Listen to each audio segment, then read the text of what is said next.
everyone. I'm Leslie Cornwell, certified nurse midwife with Midwifery Business Consultation. This section has to do with time management tips.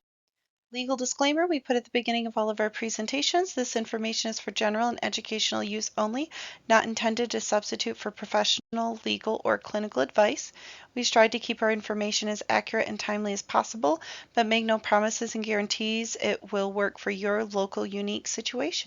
Course objectives, the students will be able to verbalize what exactly is time management, the challenges that come around time management, why understanding time management techniques are so important, how time management really will benefit you in your personal and professional life, and then some common time management theories to consider when implementing the style of time management you want to utilize.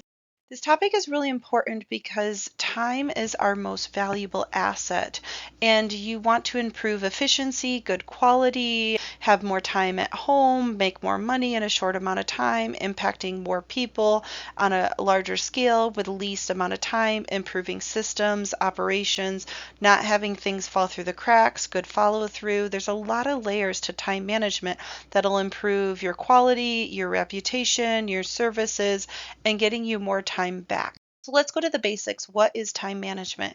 It's the utilization of your time for specific tasks in the most efficient and effective way. You'll be able to achieve goals and grow your business in a limited amount of time. It allows people to manage their time and leverage the experts around them. There is a great book called the 80-20 principle, and it really is stressing like what things should you be doing and focusing on and how you should manage your time so that you can delegate and do meetings and really leverage the wonderful people around you that you have with your practice, with your life, resources to be able to scale up to the next level. There's a lot of challenges with time management. Nobody has really taught them that before. They're overwhelmed. There's so much on their they don't even know where to get started at. There's a lot of internal and external barriers with time management. A lot of people have fear, anxiety, lack of self-control, procrastination, lack of motivation. They're huge multitaskers and just very scattered thinking, and nothing's really getting done. They want to make everybody happy, but then they run out of time and problems with there's not enough. You block 5 minutes and it takes an hour. You say you can do something, but you've got these other projects that are due.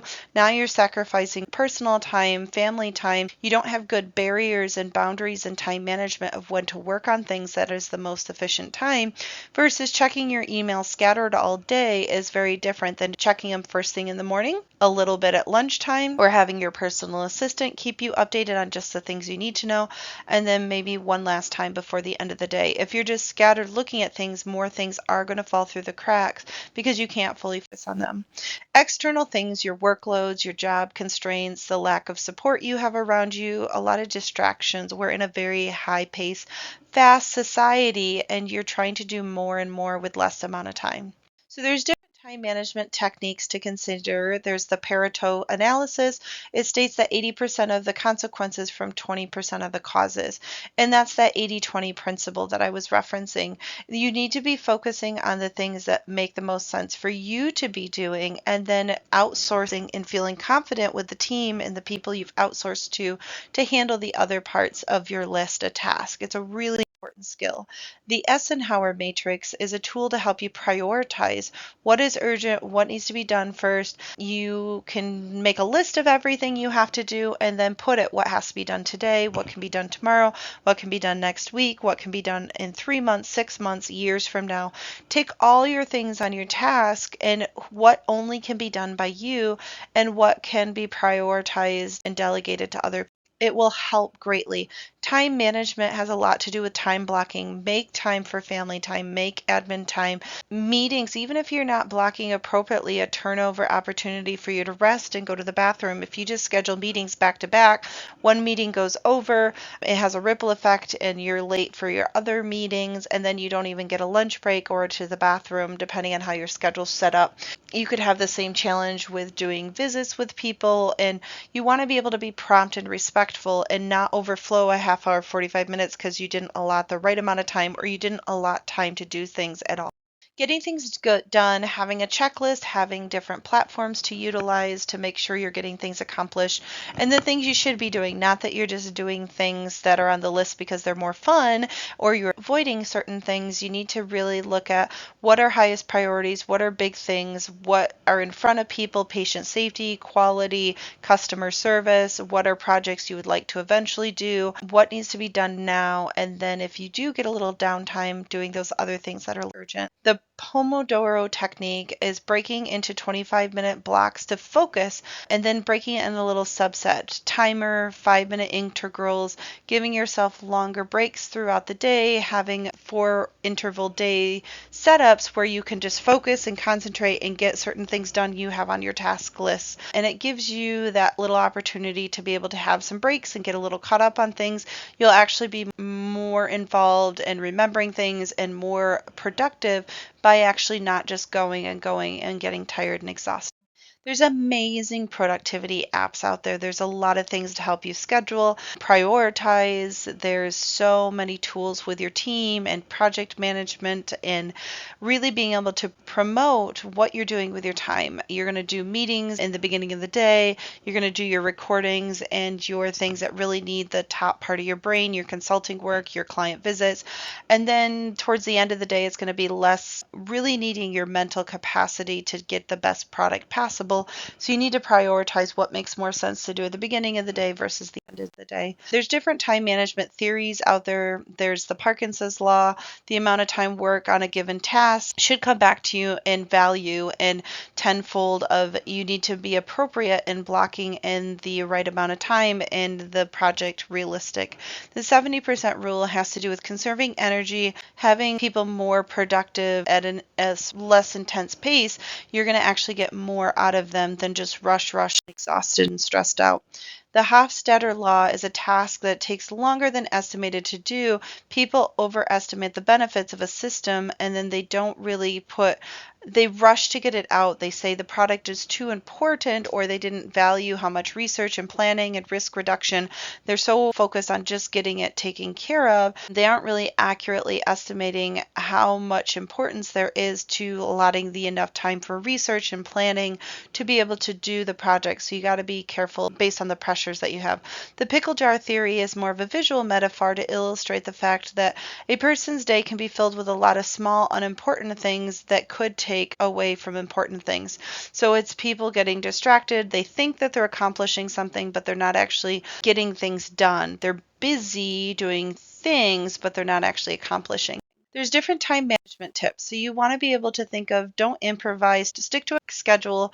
Habits are powerful. What works for you? If getting up at 4 in the morning, 6 in the morning, 8 in the morning, spending the first 2 hours doing administration things, emails, organizing, getting set up for the day, and then 4 hours of meetings, and then you work on projects in the afternoon. Even your flow, if you're a medical provider, your business, your staff, your customers, how are you going to see people? How are you going to take care of them? Are you going to do meetings all day and then work on your projects in the afternoon now that you have a sense of priority and what needs to be taken care of today versus in a few weeks? You really want to block things down. The more detailed you can be, the more explanations with the descriptions and references, it really will help you to be more productive and get things accomplished. Multitasking is a vicious cycle. People think it maximizes the productivity, but it typically does more harm than good. You're going to miss things. Things will fall through the cracks. You're going to make mistakes as you're trying to juggle. Moms and parents and so many people do it where they're running around like a chicken with their head cut off. You're in circles.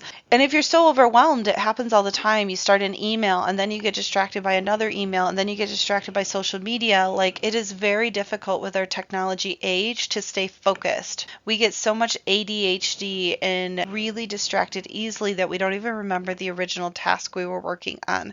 So make sure you have a list, make sure you have a piece of paper and you're checking things off and keeping focused. If all of a sudden an email comes up, you can put it on your other side list and maybe it is a priority and you have to pause what you're in the middle of. Maybe there's a major tech issue. Maybe there's someone that called. You're always going to be pivoting and adjusting things, but you need to make sure there's a difference between trying to do 3 things at once versus one in focus, and then someone else has a higher priority you have to address. Don't be afraid to delegate. I think too many people think I can do it best. Maybe it's a scarcity mindset of money and cost that they're like, it's easier if I just do it. It's too expensive. I'll save the $20. I'll save the $100. But they aren't valuing their time. You can actually create and accomplish so many more things when you're leveraging the experts around you. Maybe it takes initially a little more work training them and the people and the resources to make those systems, but long term you can scale up and be able to be more efficient with your time far sooner and faster with the amazing team that's around you. You need to include time for rest, self care, date, family time, hobbies. It's not just time management of business, professional things. We have to take care of ourselves, exercise, nutrition, water, rest time, hikes, walks, vacations. We need to allow breaks throughout our day so that we're not just in a high adrenaline situation all the time. Organize your space. There's a lot of stress and anxiety people get from having a cluttered workspace. 43% of people consider themselves disorganized, resulting in extra hours. Takes more time to find something. If you're trying to find a receipt, you're trying to find an email, you're trying to find a document. So many people waste time just searching for scattered things because they don't have an organized system. Whether that's your closet, whether it's a filing cabinet, whether it's a Google Drive folder, whether it's your emails, you need to organize your task and your space and your resources so it's easy to find things. Giving them names that are very detailed, folders you put them in that make sense. You need to have a clear workspace on your computer and on your actual desk. Identifying things that are wasting you time. Maybe it's watching movies, maybe it's getting distracted on social media. It could be you do some research about one person and then all of a sudden you're going down a rabbit hole of other distractions and reading articles and finding out what celebrities are doing nowadays. So you really need to be conscientious of your time and focused and catch yourself when you go down those autopilot distractions because your mind doesn't like to be in a stressed out environment. It wants to de-stress. And also knowing this is the time to take a break versus I am wasting my time because my body really just wants a little downtime. Even if it's a power nap, understanding am I wasting time or am I actually improving my productivity and my stamina by doing some of these things. The President Eisenhower and the 80-20 rules. So President Eisenhower always asked the question, the quote, what is important is seldom urgent, what is urgent is seldom important. That aligns with the 80-20 rule, with 80% of the results stem from 20% of the effort. So you need to figure out what are generally important things versus just things distracting and trying to get your attention. Because probably only 20% is super critical, should be addressed only by you being taken your precious time, while the rest isn't urgent or it can be delegated to someone else. So you definitely need to be conscientious of you don't have to do everything. If someone says, I don't have time, I can't do that, I always challenge them. There's always time. It's just about priorities, pivoting, and really being good about time management. Try the Pomodoro technique. It was created by Francesco Cirillo in the 80s, and it was a time setter of just 25 minutes to concentrate on a single task, followed by a 5-minute break. Do something for 25 minutes, 5-minute break. Do something for 25 minutes, 5-minute break. Set a kitchen timer, set a timer on your phone, and just give yourself a task and then be in the moment, be in the present, appreciate what you just accomplished, and then move on to your next task. There's always a balance of time and accomplishing things versus analysis paralysis and looking busy but not actually anything is happening.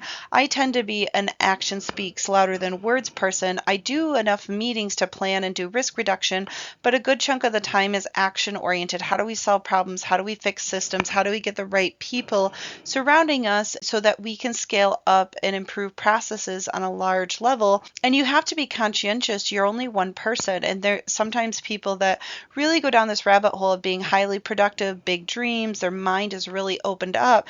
The time constraints are really frustrating because they want to do more and more, and there's only so many hours in a day. And there's also the challenge I would give people.